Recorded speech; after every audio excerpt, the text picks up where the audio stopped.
Hello, our truth warriors, and welcome back to another eye-opening episode of the Atlantic Underground podcast. Now, I do know people out there are not sharing this. You over there, sir, I know you haven't shared it. And that lady over here, she's watching it, she's enjoying it. All you got to do is click share, put it on your social media, get it round, send it to your friends. The information that we put out in these podcasts is extremely important, and a lot of people really will benefit from what we do. Now, today's guest is a returning guest to us today after becoming the commissioner, arbitrator, and mediator for the National Citizens Enquiry. His professional career gives him the advantages of being an investigator and an expert witness, having over 40 years as an executive engineer.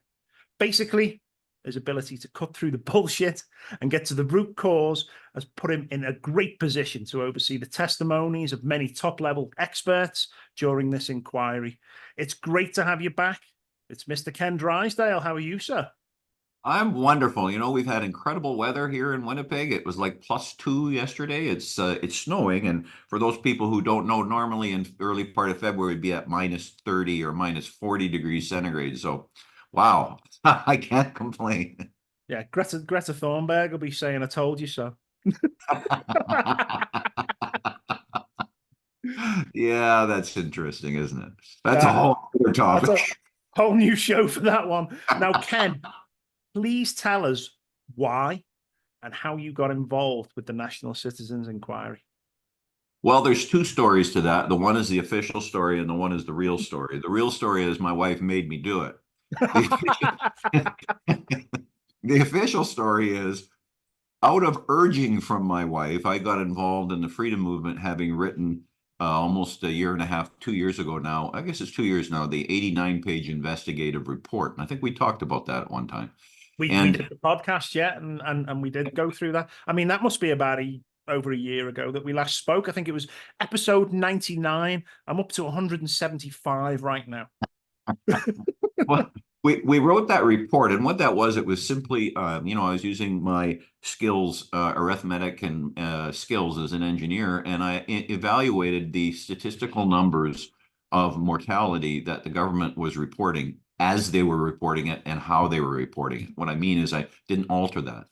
And when I did that report, I realized that there was fraud, there was criminal, in my opinion, criminal activity. So we took that report, wrote it as a criminal complaint, and took it to the police.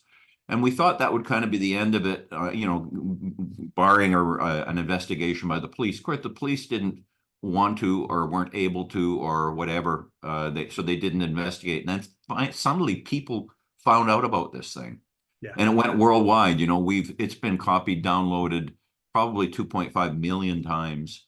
It showed up at every police station across Canada, every MP, every MLA, every representative, doctors, lawyers, you name it, they've got dozens of copies of it. So that was my introduction to all of this. And then, having completed that and kind of done the interview circuit, I got contacted by the National Citizens Inquiry. And it was an interesting call. Sean Buckley made that call. He was one of the lawyers for the National Citizens Inquiry. And he said, he introduced himself, and I'm thinking to myself, who are you and why are you calling me? And he started to say, well, Ken, you must have had trouble filling out your application because there's all kinds of things missing. And I said, Mr. Buckley, I never filled in an application. It turns out that a bunch of people in Canada had filled in applications for me.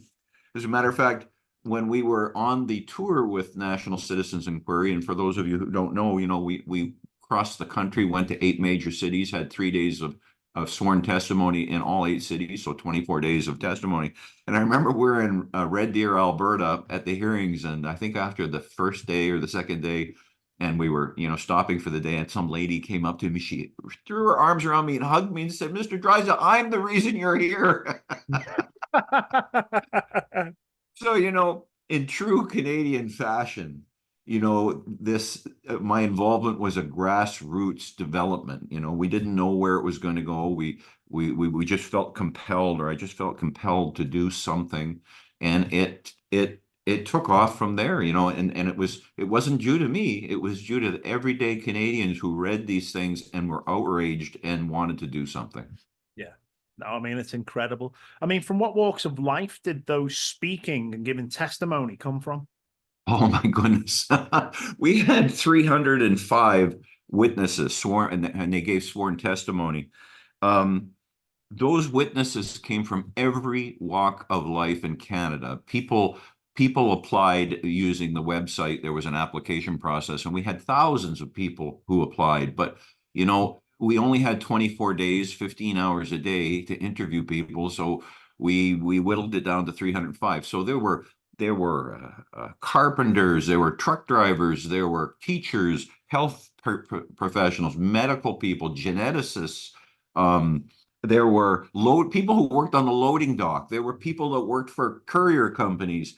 You name it, they showed up and they testified. And I think if I recall the numbers, I think there was like 94 expert witnesses, ranging from world-renowned geneticists, statistical people who studied statistics.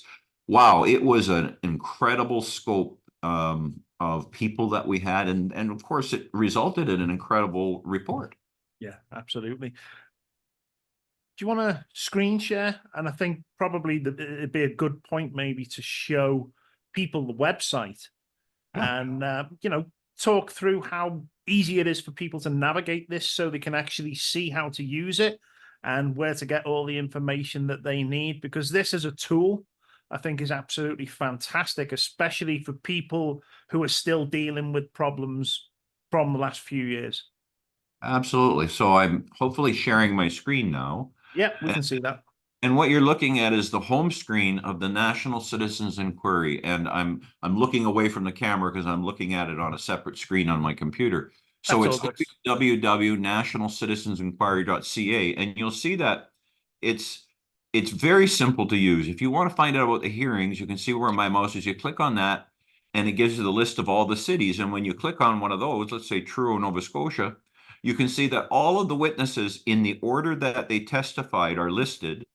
And if you click on any one of them, like Dr. Peter McCullough, it takes you to a page dedicated to his testimony. It has the video of his testimony.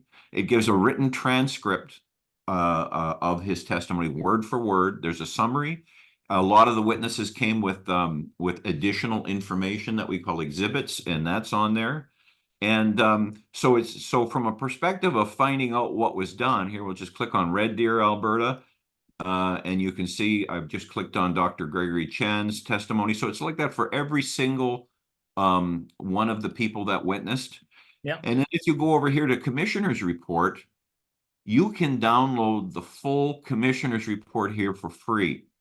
We've got it set up into, I think we've got it set up in 3 different downloads. Here we go. It's a huge document. It's an encyclopedic document. Yeah. The total report is 5,342 pages. 4,699 of those are written sworn transcripts, and about 643 of those pages are analysis, conclusions, discussion, and we'll get into that a little bit later. But because it's so large, we have it so that you can download it in pieces. You can download the full report. I wouldn't recommend that on somebody's phone, or you can download volumes 1 and 2, which is volume 1 is a description of what we did. Volume 2 is the analysis, conclusions, etc. Volume 3 is just completely transcripts. Now, this report is available for free here. I mean, it wasn't done for free, so if you feel inspired by it, please, there's a donation section on the website as well, and I'll show that in a minute. The report will also be available. It's not yet, but it will be in the coming weeks, available on Amazon Books as bound books. And believe it or not, on Amazon Books, there's a limit that a bound copy can only have 600 pages or less. And so there's actually 11 volumes that we will have submitted on that. So, Wow. so the website is extremely easy to use. You can explore it. You can see that, there's still a lot of things going on. There's roundtable discussions. There's all kinds of things going on on a daily basis here. You can get involved. You can see here under the Get Involved button, there is a donate button. I want to make sure that your listeners understand that the National Citizens Inquiry was completely funded by and operated by volunteers and by the donations of everyday Canadians. We had no large corporate donations. We did not receive any government money. We didn't get it. We didn't get a penny from pharma. Funny Most of old the thing. yeah, most of the most of the people working on this did it as a volunteer. For instance, on myself, I traveled across the country, and the NCI, National Citizens Enquiry, paid for my airfares and hotel stays. But for the 24 days, actually, it was 24 days of hearings. But if you add a day on that for every week, I spent, I don't know, 30 some odd days in hearings, traveling to and coming back. And then I spent 1,500 hours in writing the report. My salary for that was $1. And believe it or not, NCI hasn't paid me that dollar yet. And You as, know, and, yeah, one of as these days I'm going to get an envelope with a loony in it, and it's going to say, "Shut up about that." somebody will just come and just give you it on one day, I'm sure, and say, "There you go, you've been paid now. Stop complaining." But Well, the beauty is with this as well, Ken. The donations for this, it keeps it up. It keeps the website up, it keeps the information up, and as long as people are able to fund this, it keeps it where it is, it keeps it visible. And as you say, expanding into the likes of, the Amazon books and further, it continues to spread this information further and further. I did chuckle when you pulled the first one up for Truro there. I mean, we've interviewed 5 of those doctors just from that one alone already.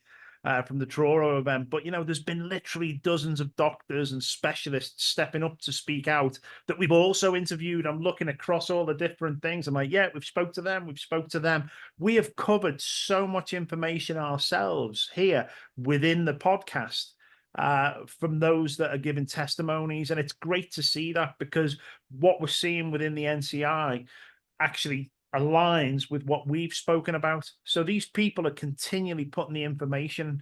But out of all those that you have heard, out of all those that I've heard and spoken to and interviewed in the past, who would you say made the greatest impact upon you? Wow, that's a tough one, because we saw such horrific stories of sacrifice, of hurt, of fear, of terror. But two to this day impact me, and probably the first one was the murder of Sheila Lewis. And I picked that word "murder" on purpose. Sheila Lewis was a lady who needed a lung transplant, and prior to the whole mandates thing, she was being evaluated. For those of you who don't know, it takes a year or a year and a half, plus or minus, for them to evaluate whether you're appropriate candidate for a transplant. In any case, she went through all of this stuff, and then around the mid 2022, they discovered that they couldn't find her childhood vaccination record. So she went out and she got all of her childhood vaccinations. And then again in the summer or fall of 2022, and that date is important, they told her she had to get the COVID-19 vaccine. She was terrified of the COVID-19 vaccine because she knew so many people who had been injured by it. So what she did was she went out and got herself tested for COVID antibodies, and it turned out that she had antibodies to COVID. She'd already had it, so she didn't need a vaccine. Now, before I continue, I want to mention to remind people that by the summer and fall of 2022, we knew already COVID vaccines were not safe. They were not effective. They didn't stop the spread. They didn't stop you from getting sick. They didn't do any of the things that they promised that they would do. And those doctors knew or should have known that. So Sheila Lewis refused to get the COVID-19 vaccine, and she took the doctors to court in Alberta provincial court, and the provincial court ruled against her.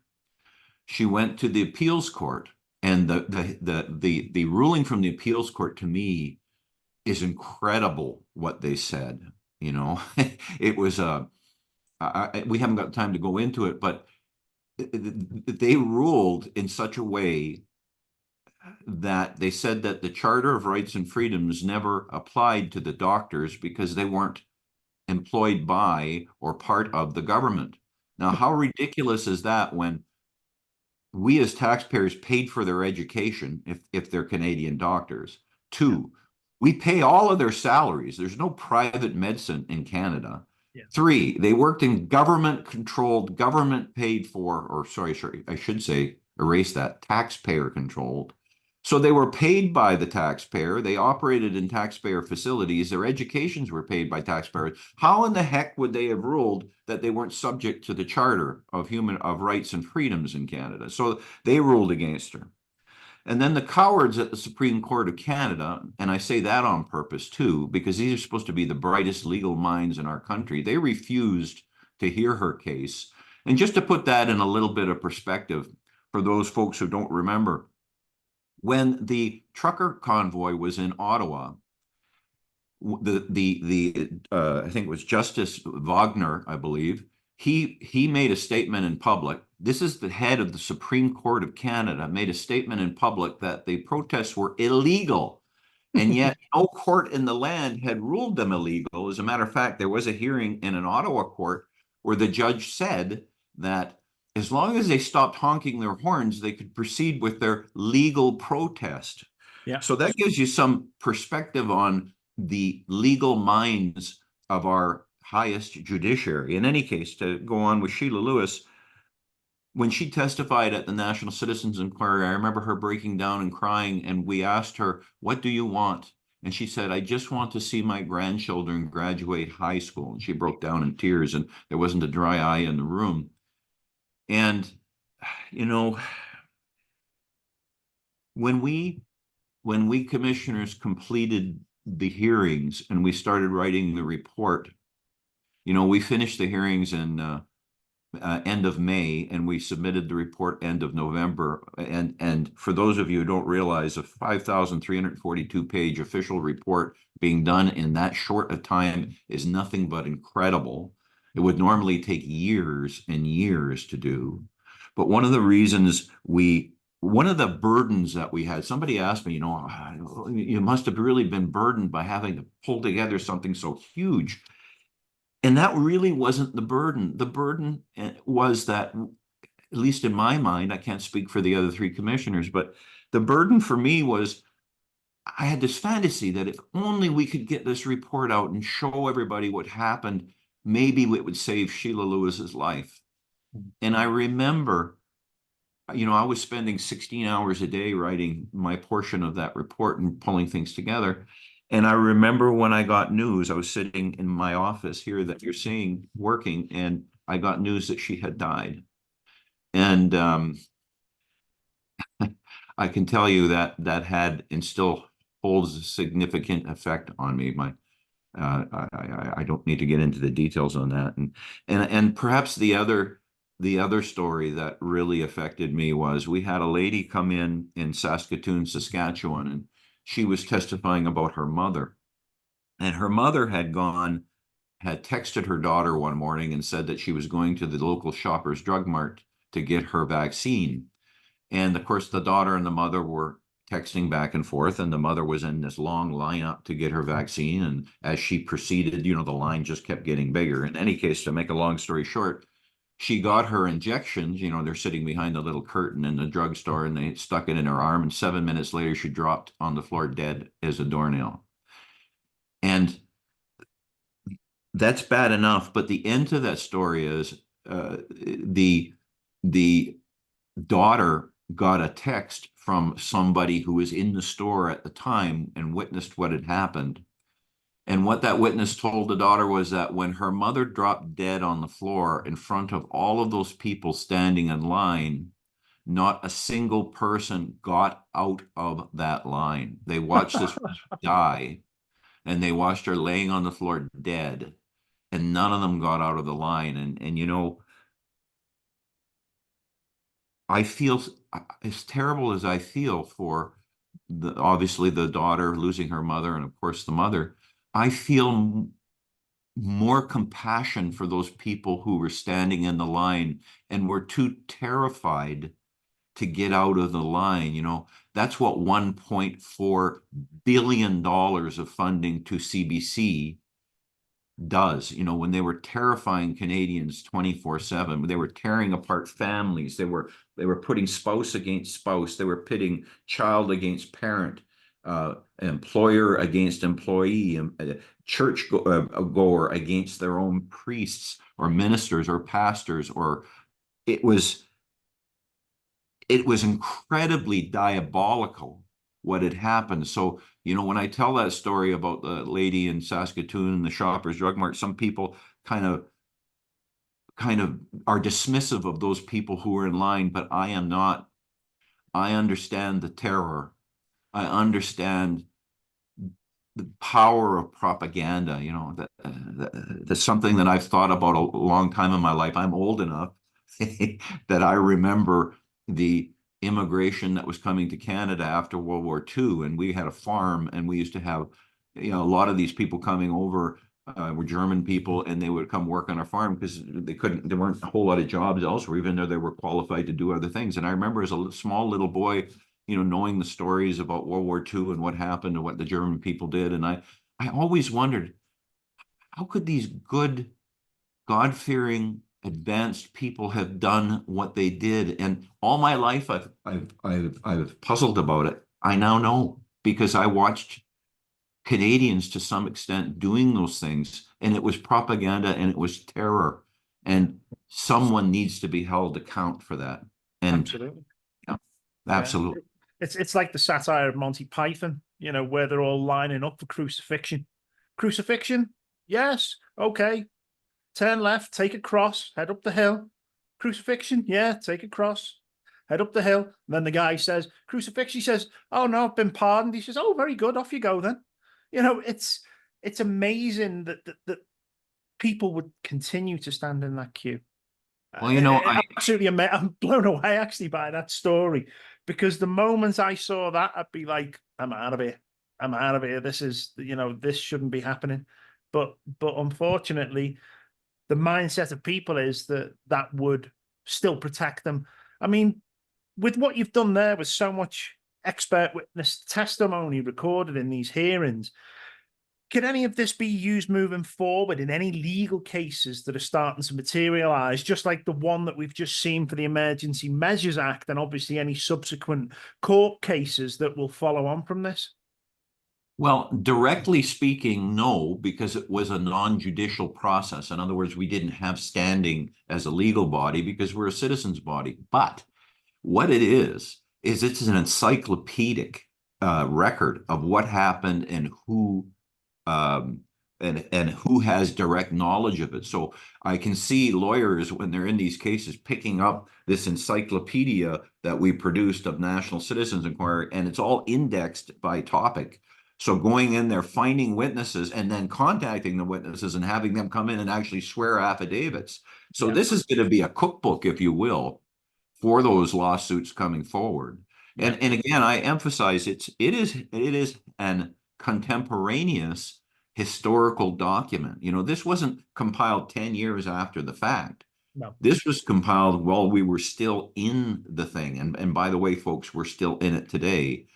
So it will be, you know, once justice is achieved in this country and around the world, I'm quite confident this document will be historically taught to children. You know, you'll remember the expression that we grew up with, lest we forget. Yes. Canadians have forgotten, but they can't forget this. Yeah. And it's going to be nothing like the 9/11 Commissioner's report, which was written by the very people that were involved and actually benefited from the losses of that time.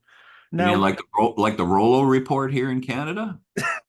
I mean, what were the ties? What were the obvious ties that people discovered between Commissioner Rollo and the Trudeau Foundation and the Trudeau family and the Liberal Party of Canada, et cetera, et cetera?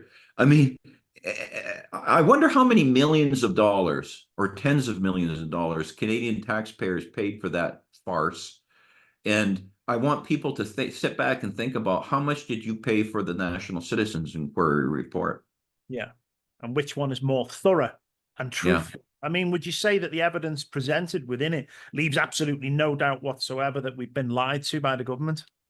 Well, absolutely. And look, we realize that telling somebody to pick up a 5,342 page report is pretty daunting. Yeah. When I did the 89-page report, it was amazing. Or a lot of people were intimidated by reading 89 pages. So listen, we know that 5,342 pages is a daunting task, but since we knew that, we were very careful to craft this report in an extremely user-friendly way.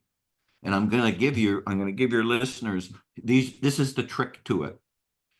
Pick up volumes 1 and 2 of the report. Don't go to volume 3 yet. Those are transcripts. First thing you want to do is you want to read sections 9 and 10. Those are, I think they're 4 pages or 5 pages each. And those are messages from the commissioners to Canadian people. Once you've read that, go to the table of contents. The table of contents is massive. It's 15 or more pages long.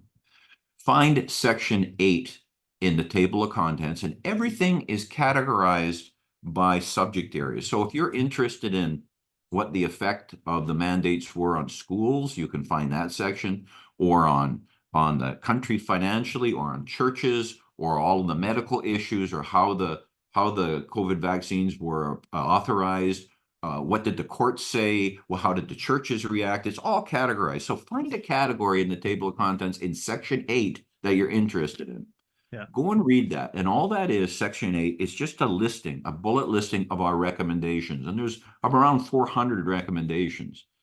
Yeah. Once you read the section you're interested in recommendations, turn to the same numbered area in section 7. So if you were looking at a section in 8 called 8.12, once you've read those bullet points, go to 7.12. They're the same numbers. And this gives you the discussion, the witness list, our recommendations, what thinking we went through, what process we went through. And so now that gives you the background and the understanding of what the recommendations in 8 said.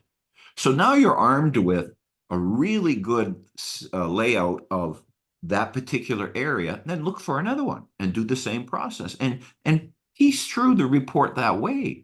And you'll find that it's extremely direct. It's written in plain English. There's no $35 words in there. It was really prepared and written with everyday Canadians in mind. So this will be an easy read. Again, I admit it's an intimidating thing to see this thing, but once you get into it and you understand the trick of how to use it, you'll find it's extremely easy to navigate. So you're right. It is the National Citizens Inquiry Report. The government's not going to pick it up and go, oh, I guess we made a mistake. We're going to have to change things here. That's ridiculous. But what the National Citizens Inquiry Report is, it's a tool chest. It's a toolbox. Yeah. I was in construction for over 40 years as an engineer, and can't tell you how many thousands of construction sites I've been on. And I've never yet seen a carpenter show up on a construction site, drop the toolbox on the floor, go home, watch TV, and come back at the end of the day and go, what? How come it didn't build itself? I dropped off the tools. Just like the carpenter, you have to pick up those tools. You first have to know what's in the box. You got to start doing a little bit of reading. Yeah. And then you have to do something with it. It's up to Canadians. Send it to your MP, send it to your MLA, give a copy to your sister or your brother. Drop one off at your minister's house, drop one off at your doctor's house. Start a conversation. When you're in line at the grocery store and you're standing there, what would hurt to say to the person standing behind you, hey, have you heard anything about this National Citizens Inquiry? I don't know what it's about. Do you? And get people to start talking. This is up to Canadians. There's no white knight coming in on a horse who's going to save us. We have to save ourselves, and we can. We have the power to do so. We just have to stop watching the 12th rerun of Seinfeld or Star Trek once a day or once a week and actually use these tools. Yeah, that's it. People need to use the time wisely and educate themselves. And I imagine it's probably very easy to download this onto a memory stick and, put it onto several memory sticks, carry them around in your pocket. If you end up in conversation with somebody, or somebody doesn't believe what you're saying, or you go to an MLA's office, or the chance opportunity is there to talk to somebody who is a politician or somebody in a position of power or authority, you've got everything on that memory stick right there. You can hand them that memory stick, say, do me a favor, take that away, read it, and we'll discuss it further when we meet up next. And especially with the MLAs, people should hold the MLAs accountable for doing what they're supposed to be doing, which is acting in the best interests of the people within that region. Yeah. So, I would recommend people go to the MLAs. They can either send the website link to them, say, please read this. We would like to discuss it further with you, or even visit the office in person. Take those memory sticks in, hand them to them and say, I'll be back. I'll give you a few weeks. And when I come back next time, we're going to sit down and talk about this. And I want to know what you think and what your opinion is on this. Because I guarantee the majority of them don't have the information that this holds. And certainly it can create a massive impact upon them. Now, what is the future for this inquiry? Or is that it now? Has it been done? Will it forever be there as a supporting mechanism? Or has this got teeth now and it's going to move forward even further? And are we going to see any further inquiries or testimonies from people? Those are great questions. The National Citizens Inquiry is having discussions internally about that.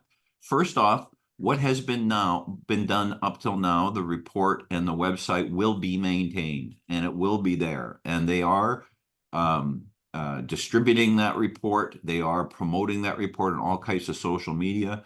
I'm out doing interviews like this. I'll bet you I've done 100, 200 interviews worldwide on this thing, from the United States, Canada, Britain. So that part, which I'll call caretaking and promoting the report, is actively underway right now. The other discussion that's going on at the National Citizens Inquiry right now, and they have made some decisions on this, is how do we proceed? Do we proceed? And so lately there has been a decision made that they will continue with other hearings coming up, and they will be continuing. I think how that is going to work out in the end, I'm not quite sure. I think it's important for the listeners to understand that I'm the chairman of the commissioners, and the commissioners are by design independent of the commission. Yeah. In other words, I know from press releases and perhaps some secondary conversations with people what's going on in the organization of NCI, but we purposely separated the commissioners from the NCI so that we could be truly independent of any ideas or any thoughts of influence. So there's a lot coming up, folks. I believe in March or so, they will probably start some kinds of hearings. I think that the precursor to those hearings will be a discussion with Canadians as to what do Canadians want the National Citizens Inquiry to do? Do you want us to continue with more hearings on the mandates and the vaccines, et cetera? There's some things that we didn't cover. Or do you want us to look at other issues? For instance, the federal government is now talking about fixing our electoral process. And perhaps that's something we need to hear from Canadians on. I don't know the answer to that, but there is a bright future for the National Citizens Inquiry. And just to cap that off, I want Canadians to understand you own this report. Canadians paid for it. Canadians participated in it. Canadians are supporting it overall. This belongs to Canadians. It doesn't belong to a commission or some kind of a tribunal somewhere. This is, in my opinion, owned by the Canadians who worked for it. From the beginning of this, obviously, there was a thought process on how this was going to play out. Now, what was the goal of the inquiry, and do you think it was achieved? Oh, yeah, absolutely. The goal of the inquiry was to examine what the government did at all levels, and we examine that through the eyewitness testimony of everyday Canadians and experts. And then, and there, by the way, there was no restriction, there was no boundaries on that. And so that's why the report is so massive, in that it touched every part of Canada. Every thread in the fabric of our society was affected, and we heard testimony in that regard. So did we examine what the government had did? Yes. Did we listen to Canadians? Yes.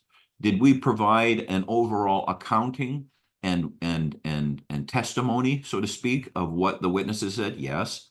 And we prepared very detailed, very succinct recommendations as to how to go forward on this. And again, there was like 300 or 400, I can't remember now. It was a three or four, it was just under 400 recommendations, and they ranged from, oh my goodness, they ranged from how the medical licensing boards in Canada must be reconstructed. Yeah. It ranges from actually eliminating the CBC and what to do with their assets. And that's a really innovative thing. It wasn't just close up the doors and fire them all. It wasn't that. But what it was is to change the CBC from an arm of propaganda into a resource that can be used by folks like yourselves or other podcasters, and use the knowledge of the technical knowledge of their technical people and their facilities to help Canadians, podcasters, news programs, to get out to Canada. I mean, that was the original intent of the CBC. Yeah. The CBC came to be when some people might not believe this, but this was before computers, and you couldn't sit on your kitchen table and make a video. Yeah. It cost tens of millions of dollars to do that. That's why the CBC started, and now it's morphed into something that's completely irrelevant, and $1.4 billion of Canadian taxpayer money could be spent much more wisely. So, these are not just sledgehammer type recommendations. They're very well thought out, very specific recommendations that can and should be implemented. That's it. I mean, people have recognized the problem and the targeting it and coming up with the solutions. Now, throughout what's gone on there, did any of the participants report any backlash or disciplinary measures from employers or governing bodies after taking part in that inquiry? I haven't heard of any post hearings, but I can tell you that people and organizations were terrified to come forward. Yeah. We had this is true Canadian fashion. This is true grassroots. People ask me, why were you in Truro, Nova Scotia, and not Halifax? Well, we were in Truro, Nova Scotia because the hotel we had booked at Halifax canceled on us at the last minute. People ask me, why did you have to bring in lawyers when you were in Toronto? First off, why were you in the facility we were? Well, it was the same reason we were in Truro, because we were canceled on. But why did you have to bring in lawyers like Sean Buckley from Alberta when you were in Toronto to question witnesses? Well, Toronto being Canada's largest city and the capital of corporate Canada, they've got the most lawyers in all of Canada. Most of the lawyers we had lined up and had volunteered quit at the last moment because they were afraid.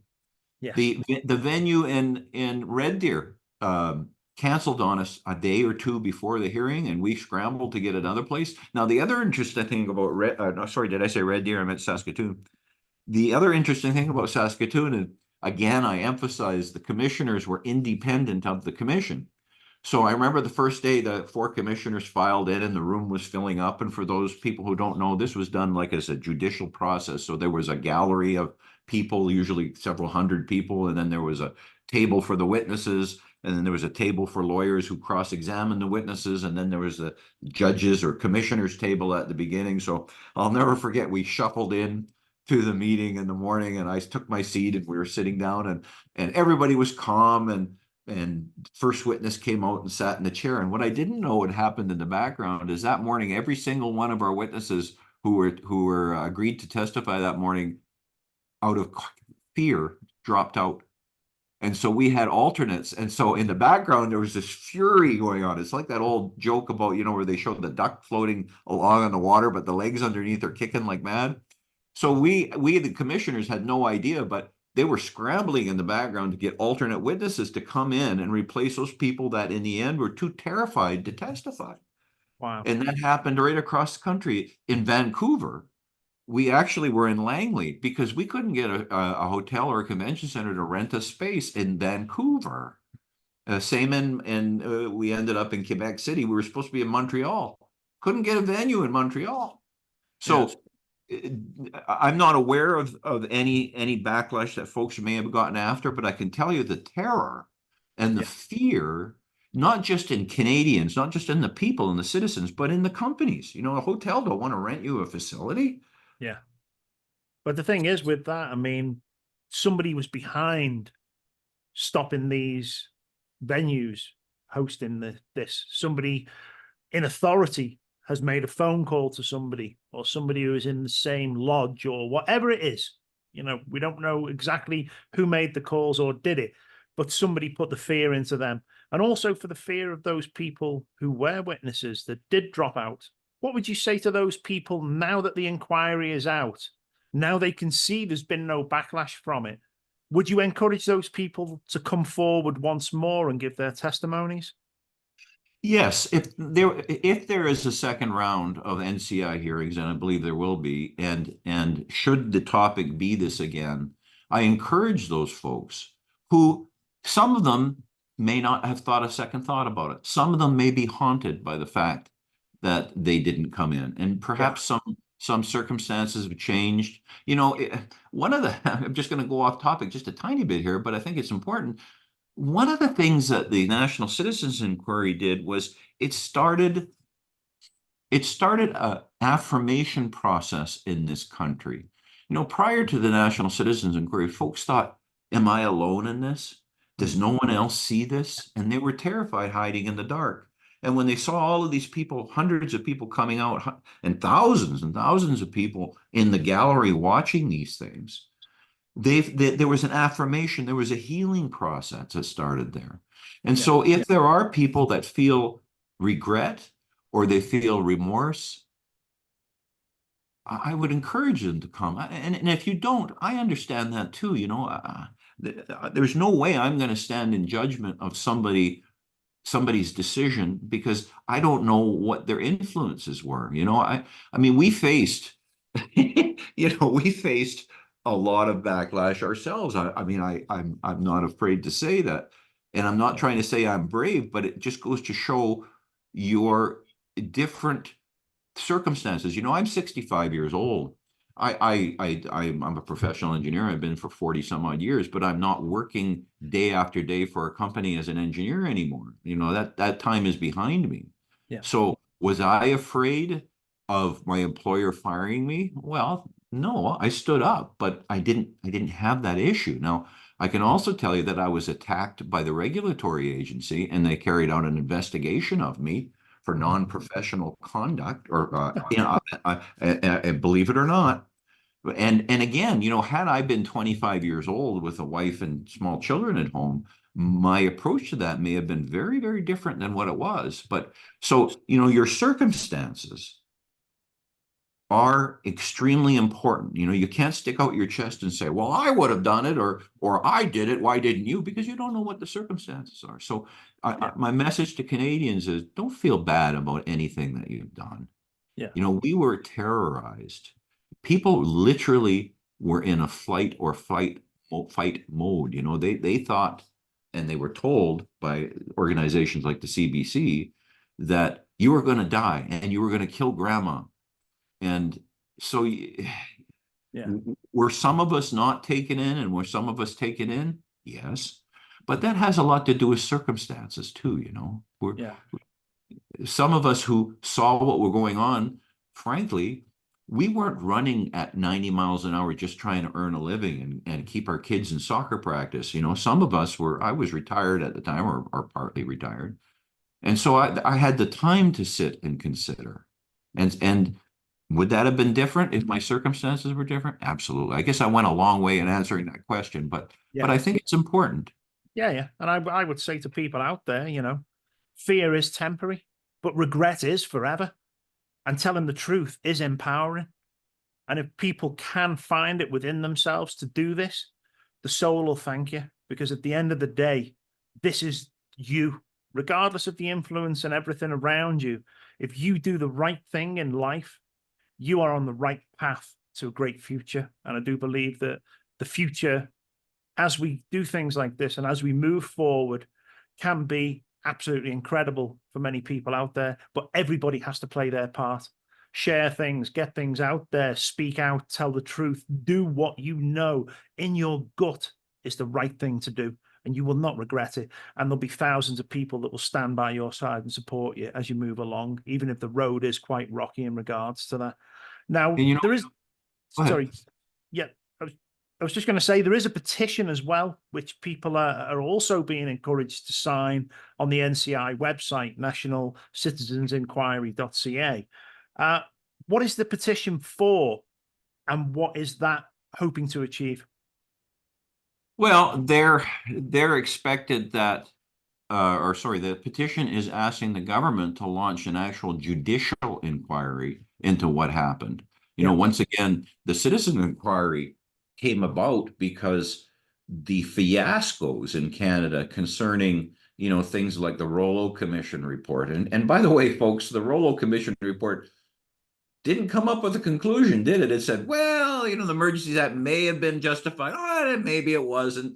I mean, after spending, I don't know how many millions of dollars, and then you had the whole SNC-Lavalin debacle, the Aga Khan fiasco. You had the whole thing with the justice minister quitting or being fired, I guess was more accurate. And it goes on and on and on. And so Canadians lost confidence in our government institutions yeah, to do what was right. So they understood what the shortcomings of a citizens-led inquiry might be. The shortcoming being we didn't have the ability to compel witnesses, we didn't have the ability to punish crimes, but Canadians knew they needed to get something out. They needed to get something nonpartisan out, and something that was led by, hate to quote an American expression, but by the people and for the people. yeah, So, so that was what the instigation and the reasoning behind this was. But the National Citizen Inquiry does recognize that we need to have a judicial inquiry, a fair judicial inquiry. Maybe it includes some members of the NCI when and if it ever comes about. I don't know. yeah. The other thing that people have to keep in mind is that they were all in on this, by the way. The Liberals were in on it, the NDPs were in on it, the PCs were in on it. Did you hear a leader? Did you hear Pierre Poilievre come out and say anything? He No, didn't. And I've met with several members of Parliament, and one member of Parliament I met with, really good guy, by the way. He told me that there were only 5 members of the PC elected officials in Ottawa who said anything, and they were all backbenched. And he was very honest and open with me. I mean, it was really refreshing, because I've met with enough of these people where I can't remember what it was called, but when I was a little kid, they used to have this little toy. It was almost like a little rubber cylinder, and you picked it up in your hand, and it'd flip out this side, you squeeze it and fall out that side. That's most politicians, believe it or not. yeah, Or they're just completely clueless as to what's going on, which is really scary. yeah. And that's it. I mean, you consider the situation. Could anybody imagine themselves working for somebody? Working, put yourself in the shoes of where you work now, or where you've worked in the past. And at the end of the day, you are more interested in what the corporations that lobby and fund you for your political careers are pushing forward with their agendas than the actual people that employ you, which is the Yeah. taxpayer. If you apply that to any job or anywhere you work, if you did that, you'd be fired. And that's exactly what should happen to those who are no longer acting in the best interests of the public, who are funding them and putting the trust in them to do the right thing. And that's a big shame, really. Yeah, I mean, people should understand that what the Canadian public got during the whole COVID fiasco was a taste of fascism. And Yes. when you say the word fascism, of course, people think of what they think of, jackboots and swastikas. But that's not necessarily what fascism is. Fascism is where the government teams up with corporations and together they control everything. Communism is different. Communism is when the government takes over all means and methods of production and life in the community, and they do it themselves. Fascism is this combination between government and corporations. And you saw that when, your corner mom and pop store that you've been dealing with for 35 years was closed down because it was dangerous, and yet Costco had 300 people in it down the road. You saw it when corporations were forcing people to take a needle that they didn't want to take. You saw it with the corporate media. That is the definition of fascism. Now, the other thing that I don't want people to lose sight of is that what the mandates and what the Emergencies Act imposition did was it changed every Canadian citizen from a free person into chattel or slaves. What's the definition of slavery? You can't determine your own movements. You can't determine what goes into your body. You can't determine when you will do something. You can't say what your heart desires. Now, if people don't believe me on this, just ask yourself a quiet question in your own mind. You don't have to say it out loud. Was there any time during the COVID situation, or even to today, where you stopped yourself from either saying or thinking what you were seeing? Did you ever stop yourself from saying, wait a minute? Did you stop yourself from taking a needle that you didn't want to take? You were afraid, but you did it anyway. Mm-hmm. You were not a free citizen anymore. You were chattel. You were like the cattle in the field. And that's what they did to you. And moreover, and more importantly, perhaps you realize this now. Perhaps you know the difference now that I've pointed it out to you. But you know that difference, and you maybe recognize it now because you know what it's like to be free. What Yeah. about your children? What did your small children see over the last 3 or 4 years? The kid that was 3 or 4 or 5 years old starting in school, they spent 2 or 3 years as a slave wearing something that dehumanized them, doing insane things that didn't make any sense and varied from place to place. What message, what values have we instilled upon our children so that when this happens again, will they be able to resist it? Will Yeah. they know the difference? Yeah. And as you said, when this happens again, is this the precursor? Is this the beta test for you will own nothing and be happy? Well, this is not over. People think it's over. And I'll tell you a little story, and it's an absolutely true story.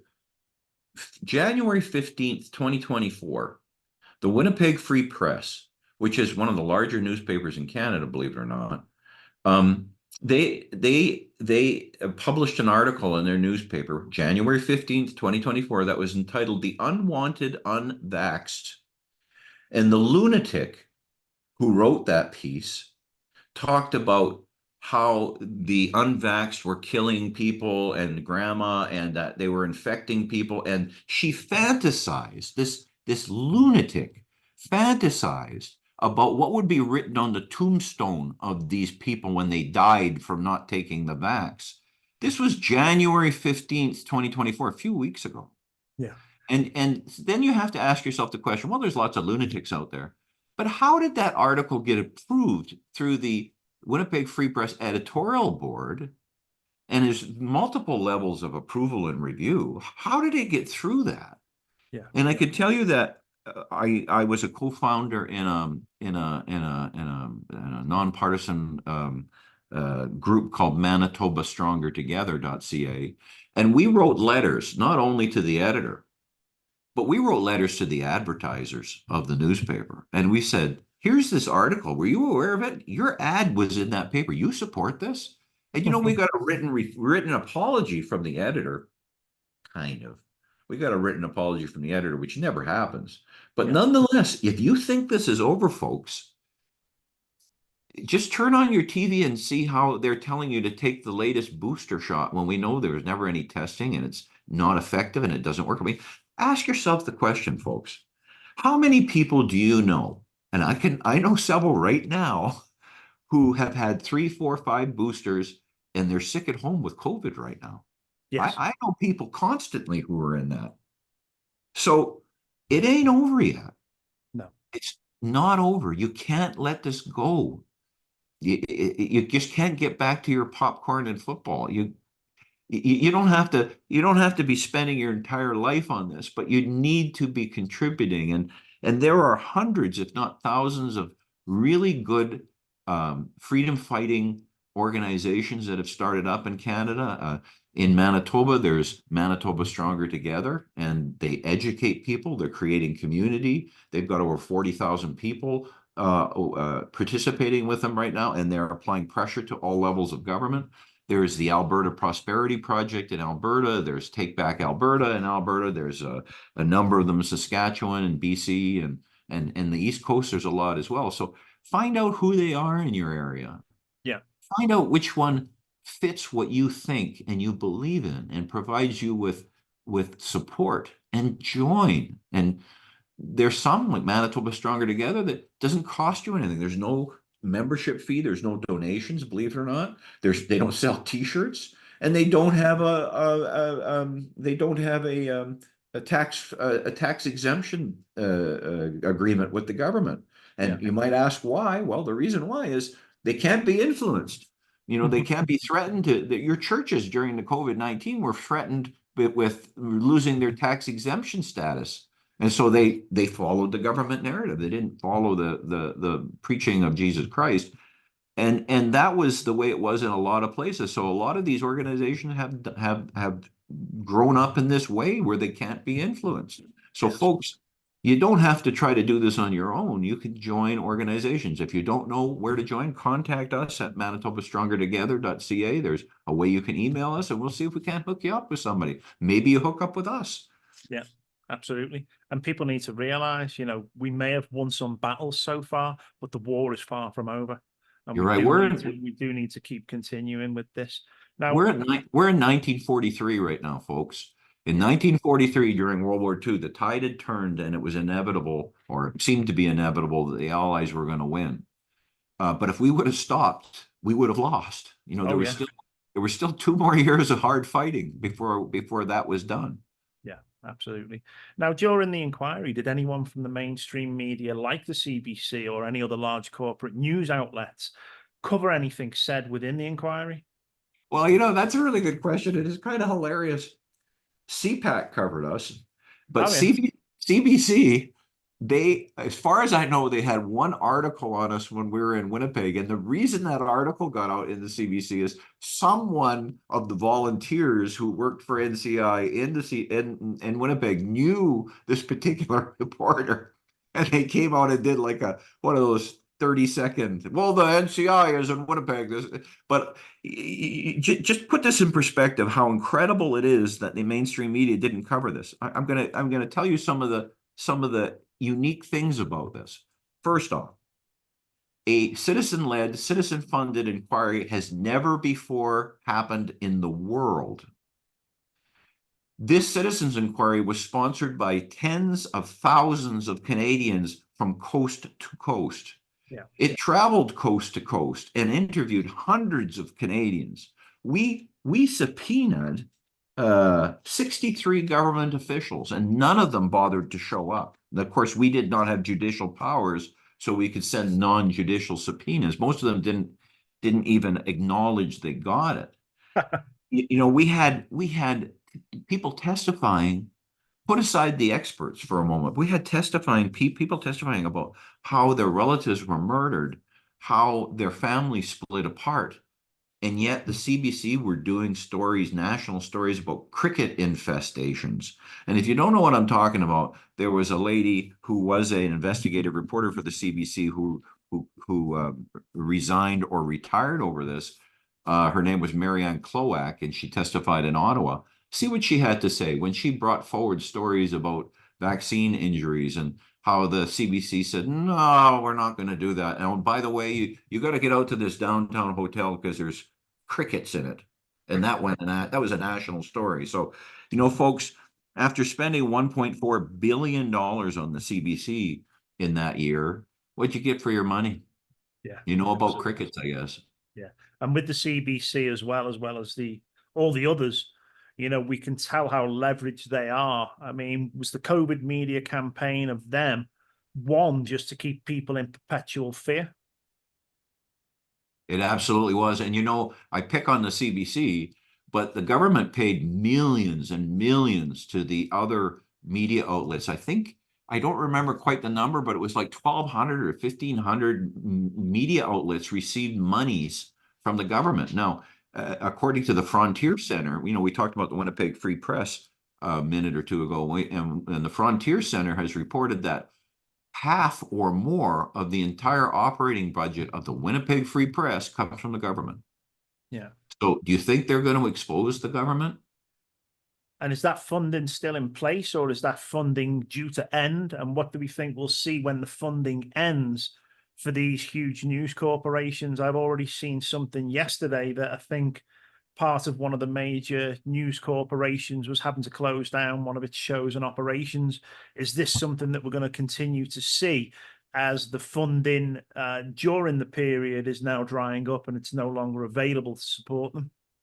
I think the funding, perhaps the surplus in funding is going to end, but this has been going on for years and years and years. And to be honest, it's not just in the media companies.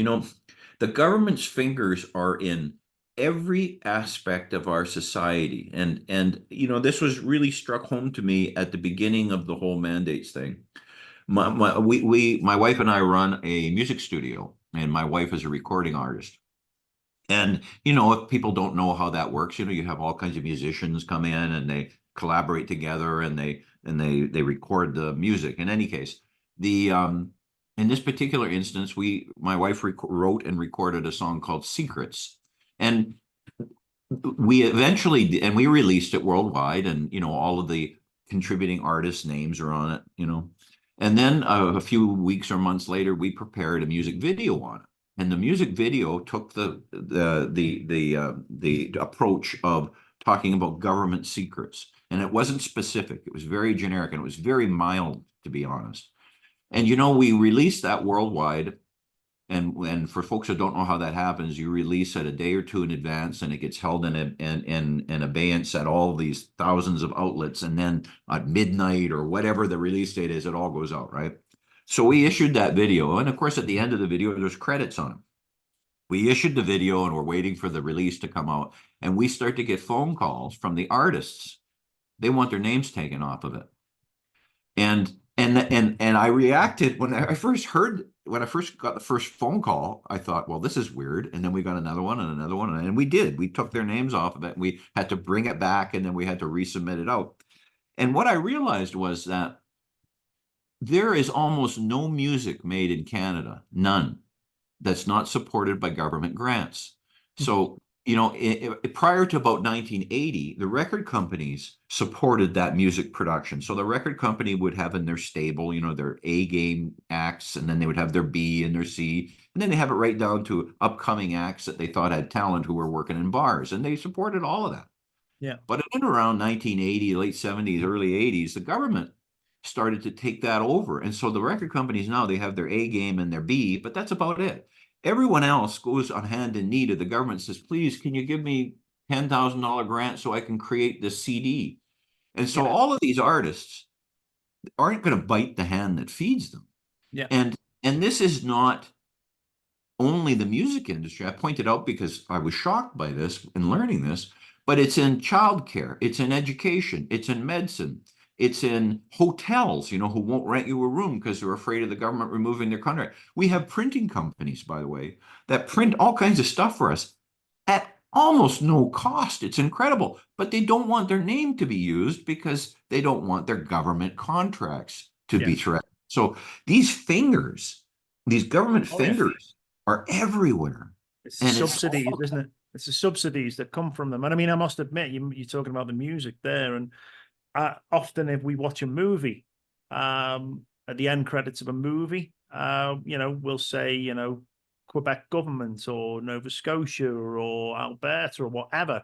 And it is the local provinces through the government that are funding and sponsoring these movies. So I imagine if there's any content within these or any content within music that they're not happy with, I'm sure they can leverage and put pressure on enough people to have that removed. And as you say, the spider's web is very large, and it picks up upon anything that lands in that web that they don't like. And it's sad. It's sad. The proof is in the pudding. When I was a young man, which may have been a longer time ago than you, but when I was a young man, the radios were filled with protest music. They were protesting everything.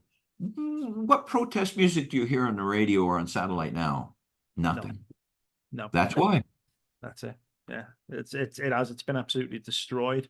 Now, we can all continue to hash out and discuss what has happened over the past few years, and I do understand the importance of bringing that knowledge forward for, certainly for so many, but is it time to move on now and come up with solutions and make positive changes instead of seeing the doom and gloom that so many are consistently wanting to publish on social media?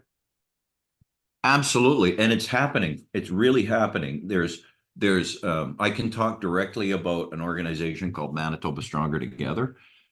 What Manitoba Stronger Together was a natural growth out of the NCI. In other words, the NCI is the alarm going off. It's the alarm bell on the ambulance, so that you know that there's something and you can go look at what's something, but that's not enough. You have to take action. And Manitoba Stronger Together, as well as a number of other organizations across Canada, are actually taking action.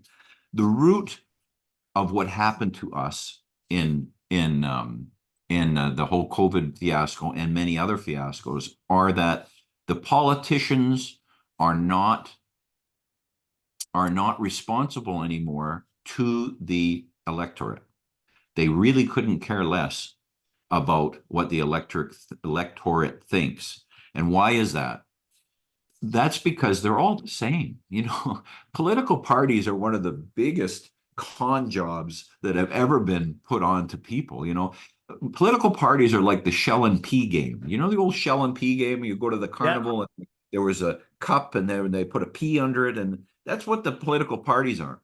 Whether the cup is a Liberal cup or an NDP cup or a Conservative cup or a Green cup or whatever the heck it is, you always lose because they palmed the pea.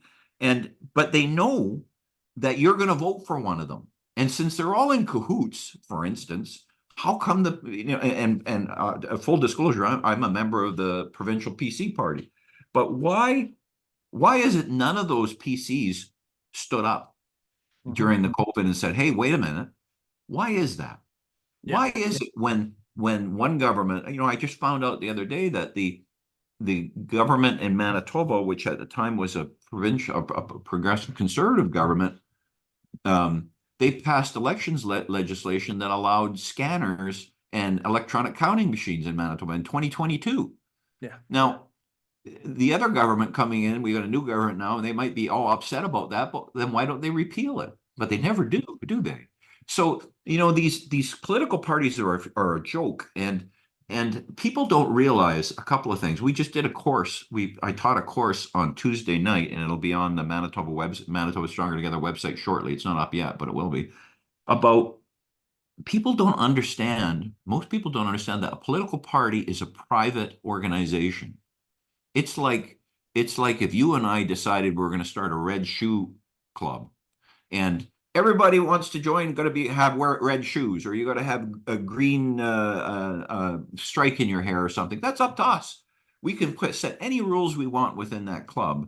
And if you want to join the club, you have to do it. So all of these political parties, they're just private clubs. The way they organize themselves and what they do within it and the rules that they put out aren't regulated by the government. Yeah.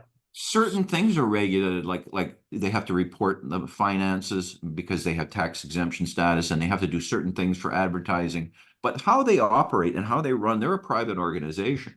Now, folks need to understand that they're not government entities. So then the next thing they have to understand is, if you want to run for political office and you want to be, say, an NDP candidate here in Canada, you have to swear allegiance to the NDP leader long before you run, and you have to agree to do to promote the NDPs or the PCs or the Liberals, whoever they are.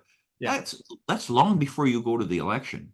And so when you get down to the election and the citizen is placing their vote, the citizen then realize you've already sworn allegiance to the party, not to the voter. Yeah. And the party knows that you're casting a vote for one or more of those parties. And since they're all in cahoots, that's how it keeps just going. It's like a baton race to the bottom. Yeah. And you ask yourself, well, how the heck does all this happen? That's how it happens. So That's it. It's like a farmer, you know.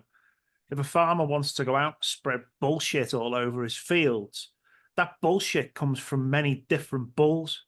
But at the end of the day, the goal is the same. They want to grow something which is exactly the same right throughout that field so they can market it. And that's the very same thing that we see with politicians. And yeah. then, and with your Red Shoe Club as well, we can't invite Bill Clinton or George Bush. Well, so the solution here is to, and it's a very simple solution. It's very easy to do. And people, and again, there's blog posts on manitobastrongertogether.ca website that explain all of this. And we've analyzed the provincial election results in Manitoba for the last two elections, Saskatchewan and Alberta, and it's the same story each time. In Manitoba, for instance, there's 57 seats in the legislature. A lot of people don't know what that means, but that means there's 57 constituencies in Manitoba, and that the province has been broken up into geographical areas, and each of those constituencies is about 15,000 eligible voters. Yeah. So the first thing you say is that half of them don't vote. So you got 7,500 people don't vote. Then when you look at the 57 seats, 14 or 15 of them in the last two elections in Manitoba actually were decided by less than 1,000 vote difference. Some of them were 100. In Calgary last time around, there was a seat that went for 22 votes. And in Calgary, by the way, those constituencies have 35,000 people in them. So if in Manitoba, for instance, with the number of seats we have, and when we say there was 14 seats went for less than 1,000 votes, and then there was, I think, 29 seats that went for less than 2,000 votes, and you have 7,500 people in each seat not voting. Yeah. Can you imagine the power that you would have if you targeted these at-risk constituencies and lined up 100, 200, 300, 500, 1,000 voters who want to vote for the person and not the party? So Yeah. then if you've got a number of voters together, and it's not a large number, you have that number of voters together, and you go to the candidate or whatever the candidate is, says, listen, this is what we want. And I tell you what, if you agree to that, and they will, because they always agree. If you agree to do this, we'll vote for you. If you don't, we won't. And then what you do, because as you monitor them through the year, and we've developed a report card process or system for every single MLA, tells you how they voted, what they did, what money they spent, who were their donors, what were their promises, and you monitor them through the next 4 years. So now when the election happens again and they say, oh, you see what a good job we did for you? We said, well, here's your report card. This is what you said you were going to do. And we're not voting for you this time. You're out. And they say, well, wait a minute. I'm an NDPer. Yeah. I don't care. That's it. And most people get in. Yeah, most people get in at this grassroots level within the local community and start doing good things. And then the community supports them, and they're raised up into the level of an MLA, into any political position. But eventually this sympathetic resonance of the political party brings them into line. It's like going to work, I've said before, it's like going to work for McDonald's and trying to tell them that you've got a better way to make a burger. They're just going to say, no, we do it this way. And if you don't like it, you're no longer employed with us. And as you say, or they get backbenched. But we also have a lot of politics and politicians right now, and I'm pointing the finger at Alberta at the moment, who are playing devil's advocate. We've got the likes of Danielle Smith, who is, saying all the right things to get the people behind her, but then on the flip side of it, she's saying how much she admires Krista Freeland and what she's done. And I think what she's done has been absolutely diabolical, and especially the fact that they're also, most of the political leaders are World Economic Forum young global leaders and have an external influence. This should never be allowed whatsoever. But unfortunately, we've got people rising in the ranks like Smith that are now playing devil's advocate, and I really don't like the game that they're playing. Well, there's a couple of things there that that we can talk about. One thing about Danielle Smith, is that there has been a significant change in her messaging in the last several months, and there's a good reason for that. She's a member of the UCP party in Alberta. And what happened is a grassroots organization called Take Back Alberta went into the UCP party, and what one of the things, folks don't understand how political parties run, but essentially, in a nutshell, the UCP party and most parties have a leadership group, a board of directors, and then they have organizations in each of the constituencies throughout the province. So in Alberta, there's 87, they have 87 constituencies. Each of those constituencies gets to vote in a certain number of delegates to vote to make decisions in the party. Okay. Mm-hmm. So what Take Back Alberta has just achieved is they've taken over every single one of those constituency associations, and they have all of the delegate votes in, so they can control the UCP party now.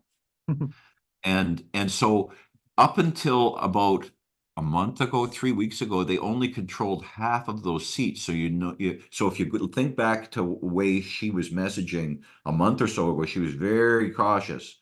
And then all of a sudden you saw a change. Well, there were annual general meetings that occurred in the UCP party constituency committees or associations, and that group took over the rest of them. So Jason Kenney's influence is gone.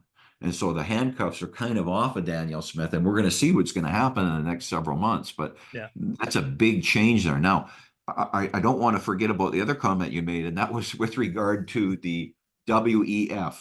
Yeah. And this folks happened to me, and I had 4 or 5 people with me. We went and had a meeting with our member of parliament, who's a senior member of parliament in the Progressive Conservative Party. And a matter of fact, as I understand it, when the Progressive Conservatives become the government in the next election, he's going to be the Minister of Defense, pretty high up position. So we asked him in our meeting about the WEF, and we said to him, Mr. Whatever your name is, what do you think about this whole influence of the WEF and the WHO and all that? He said, and this is quoted, he said, WEF, that's nothing. That's just like the Lions Club. I'm a member of the Lions Club. They don't have any power. They don't have any influence. That's just craziness. And we were, the 6 of us were like this. Really? You're going to be the Minister of Defense? And that's a true story, folks. It's not secondhand. I was there. I'm not sure whether you're delusional or a dipshit at that point. But I mean, I could tell you stories and stories and stories about, because I meet with these politicians either out in the open, or they'll want to meet and so nobody knows, or I get emails from them or something, and it's just absolutely, it's folks, as bad as you think it is, it's worse. Yeah. These are supposed to be the most intellectual people that are put forward to take control and manage the infrastructure and everything around you. And they're not as clever as people actually hold them up to be, unfortunately. And it's quite sad. But then again, they wouldn't want to let anybody in that made waves to the point where the people actually got the power back. And, you do need to have people that you can get the party whip and tow back into line. Now, back to the inquiry again, is there any one key component that people should use as a tool from that website? Absolutely. The report is the most important thing on that website. And my suggestion to you is, again, consider what things you are interested in. Perhaps it's things that you're very involved in your church. Go and take a look at that section on it. Maybe you're very much involved in, maybe you're a medical professional and you're really curious as to how these untested biological treatments were authorized. Go and look at that, educate yourself, and all of the information is there in the report. And then once you've done that, you can go out and talk about those things authoritatively. So really the tool is within the report. And frankly, it should reflect those areas that you have an expertise or an interest in, you know. Maybe your elderly parents were affected by what happened in old folks' homes. There's a Yeah, section on that in there. You know, pick out things that you're interested in that really inspire yourself, get up to speed on that, do your research, use the report, and then get out and start talking about it. And again, start sending it out to your elected officials and demand a response. that's it. If people empower themselves, educate themselves with this information, become their own experts on the situation, the next time they get into conversation with somebody who thinks they're going to, steamroll them and undermine the knowledge that they have, people will be far too empowered for that to happen, and Yeah, that will be a turning point for many people. You walk absolutely. away, you walk away from a conversation with somebody knowing that you had all the information at hand, and what they were saying didn't pass the smell test whatsoever, and what you were saying is backed by so much evidence, then it's a really good feeling because you've done your due diligence in that regard at that point. Absolutely. And it's like Chris was saying earlier, you know, the the don't spend 100% of your time researching the next study and the next study. That's of interest and you should know that, but you can be paralyzed in that where Yeah. you're just waiting for the next study, the next email from Dr. Malone or this or that or the other thing, and you don't take action.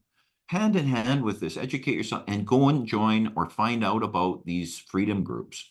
Yes. And look at not all of them are equal, and I'm not about to say which ones are and which ones aren't. Mhm. But you can come to ours, manitobastrongertogether.ca, and sign up or not. You can join our Zoom meeting. It's open to the public, and there's links on our website. There's blog posts that come out. Just join and sit there quiet. Turn off your camera and just listen and see if what we're saying or doing are resonating with you. And you know that one of the intents of Manitoba Stronger Together, although it is in Manitoba right now, is it to spread out across the country. Once we have the template, once we have everything working properly in Manitoba, it will go nationwide. So even today, you can type in to your computer Newfoundland Stronger Together, and it will take you to Manitoba, or Quebec Stronger Together. It will take you to Manitoba. So we've made it easy for you to find us, but folks, get involved. Yeah. Maybe you sit in on one of our meetings and you say, well, that's not for me. That's fine. You know, there's 100 or 1,000 or 1,000,000 different hamburger restaurants in the world because each one of them does it a little different and everybody likes it a little bit different. So Yeah. find something that you're interested in. Find something whose philosophy you believe in, and certainly track all of the latest things that are going on and educate yourself. But the next part of that is to take a step forward Yeah. and be part of that solution. That's it. If people find that they're handed the baton, it's time to run with it, people. You've been given the responsibility of doing something. Yeah. Embrace that, move forward and run and take Yeah. that baton and pass it to the next person. And Yeah. it'll set the world on fire. It absolutely will. Now, And everybody has a role to play in this. You know, I speak all over Western Canada, and I'll never forget, I was giving a speech once in a little town called Swan River, and there was about 50, 60, 100 people there, right? And I was talking about all these things, and you got to do this, and you got to do that. And at the end, and it's always this way, right? At the end, this little old lady comes up to me.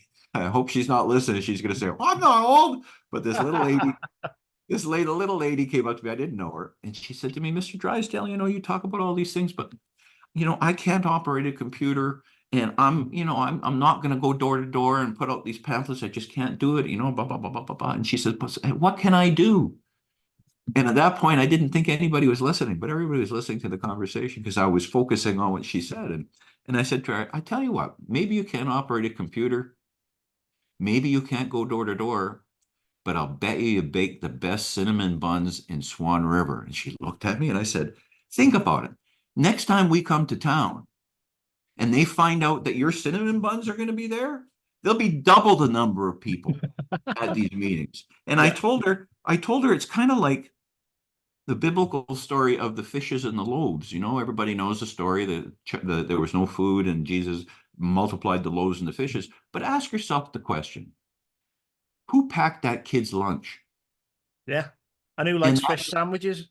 yeah, and that whoever packed that lunch whoever baked those cinnamon buns, Yeah. in our case, contributes as much or more than anyone else. And I'll just finish that story with another one. I think it was a week or two, three later. This story had gone all over the place, and it's kind of a thing with our group now. But in any case, 2 or 3 or 4 weeks later, we were in a town in southern Manitoba called Steinbach, Manitoba, and we were holding a meeting there, and there was 200 or 300 people. I don't quite remember. And at least a half a dozen women showed up with half a dozen different kinds of homemade cinnamon buns. So, everybody has a role to play. Just sit down and don't be intimidated and think about what it is that you do well. Yeah, absolutely. So as we finish this up now, what's next on the agenda for you? And, where would you like to see this heading? We are in the process of building our organization, ManitobaStrongerTogether.ca, and I hate to keep going over and over on that, but we've been in existence. It became evident to me and another fellow, by the name of Chris Riddell. We're co-founders of this group. And when he kept hearing me talking about the National Citizens Inquiry, and I was struggling with getting the report done, we knew that the natural outcrop of that was an action, some group that takes action. So Yes. what am I doing? I'm doing in the short term, we're building this community. We've only been around for 5.5 months. We have 44,000 people participating already. Really want to grow this, to expand the programs that we're doing. And this isn't just a political thing where people come out every once in a while and scream and have a sign up. What we're doing is we're creating a community of people who rely on each other for what we used to call community. They want to be together. They don't all think alike. They don't all believe in the same things. They might think something's red and the other person thinks it's green, but they trust and like to interact with each other, so that when we have a live event, hundreds and hundreds of people come out, and it's the craziest thing you ever saw. We have our speeches and our formal presentation, and then people don't want to leave. And that's great. They're having community, they're meeting new people. So we're not just a little kid screaming at the top of their lungs in the dark. Yeah. We're creating a community which makes it sustainable and something that people will look forward to being a part of. And as a matter of fact, we have a live event coming up on February 17th in the town of Beausejour in Manitoba. We're expecting, I don't know what we're expecting, 500, 600, 700, 800 people, maybe 1,000 at that meeting. So if anybody's in the neighborhood and wants to come out, you're welcome to see it. And bring you cinnamon buns. Other than that, it's free. But if you want to bring cinnamon buns, I'll have them. And that's it. The potential of a platform like that has, as you say, the growth to different provinces and the networking between those different provinces builds an absolutely fantastic alliance for a very good cause, and it will make headway. So this has, the potential to grow into something that is going to benefit so many people all around the, of Canada and every single province there.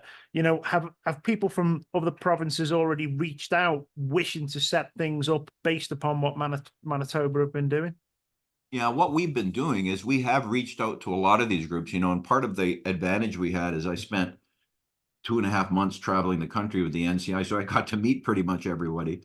Yeah. But what we're doing is we're not trying to amalgamate everybody, but what we are doing is we're opening up the pathways of communication so that I can phone up the head of so-and-so organization, and they can say, Ken, we've got this problem. We don't know how to solve it. Do you know anything? And maybe I have an idea, or maybe I can put them on to, well, so-and-so in Saskatoon face that issue. So there's a lot of this exchange of information happening now, where we're talking about organizing, and I got my knuckles wrapped over this the other day. I'm an old Scotsman, and we were going to do a conference, if you will, coming up in May, and the initial posters and stuff we put together was the meeting of the clans, and a picture of a Klansman on it, right?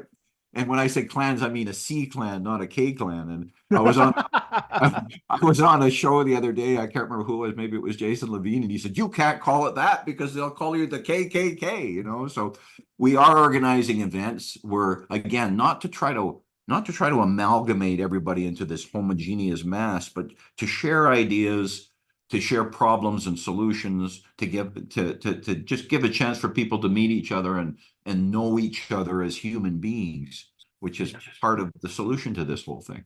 Yeah, just call yourself the CCC, the Canadian Clan Club. You'll be all right.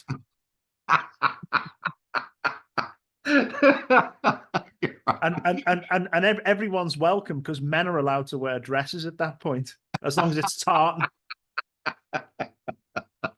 Boy, are you going to get me into trouble. We got ourselves into trouble. It doesn't matter. Well, you know, I'll promise anybody who shows up at that meeting, if we were able to pull it off, I will wear my kilt that day. Yeah. Just don't drop a sticky cinnamon bun because it'll be nobody likes hairs on them things. Oh, that's hilarious. Anyway, sir, we'll leave it on a good note. We'll leave people laughing and chuckling. And it's been an absolute pleasure having you on. And you know, again, what I'll do, I'll probably link our last interview in with the show notes. I will put the NCI website in with the show notes as well, and encourage people to take a look at that. And as we always say here on the Atlantic Underground podcast, you have to believe nothing and question everything. And once again, there, Ken, it's been an absolute pleasure. We'll keep in touch, and we'll do this again, as always. I love doing it. Again, thanks for having me on and helping to get the message out. Absolutely. Take care, everyone. And as we said at the beginning of the podcast, if you're still with us now, get it out there, get it shared. I'm relying on you. This information is important. It's important to a lot of people, and a lot of people aren't aware this information is there. So it is up to you to take responsibility to get this shared, get it out there. Let's all make a difference together. Let's all play our part. Thank you very much. Take care, and we'll see you soon. Thank you. Thanks, Ken. Everyone. Go on.